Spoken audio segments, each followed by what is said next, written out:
ഇന്ന് വരും നാളെ പോകും എന്നൊരു സാധനം ആണ് പണം. അതുകൊണ്ടാണ് പഴയ ആചാര്യന്മാർ ഇതിന് ചക്രം എന്ന് പേരിട്ടിരിക്കുന്നത്.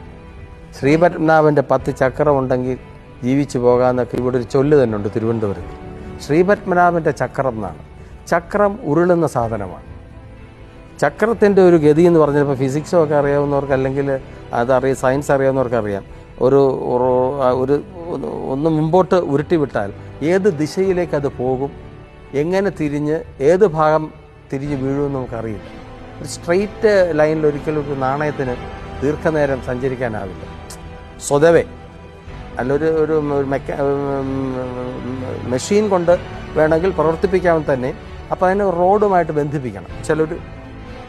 ഒരു ദണ്ടുമായിട്ട് ബന്ധിപ്പിച്ചാൽ ഉദ്ദേശിച്ച സ്ഥലത്തേക്ക് പോകാം. അല്ലാതെ ഒരു നാണയം ഉരുട്ടിയാൽ ഏത് ദിശയിലേക്ക് പോകുമെന്ന് പറയാനൊക്കില്ല. അതുകൊണ്ടാണ് ചക്രം എന്ന് അറിവുള്ളവർ പേരിട്ടിരിക്കുന്നത്.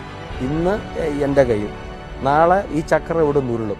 ഇത് ആരുടെ കയ്യിൽ പോകുമെന്ന് പറയാനൊക്കില്ല. അവിടുന്ന് വീണ്ടും അത് ഉരുളും. അങ്ങനെ ഉരുണ്ടുകൊണ്ട് തന്നെ ഇരിക്കും. സ്ഥായിയല്ല. സ്നേഹം എന്നുള്ളതാണ് സ്ഥായിയായിട്ടുള്ളത്.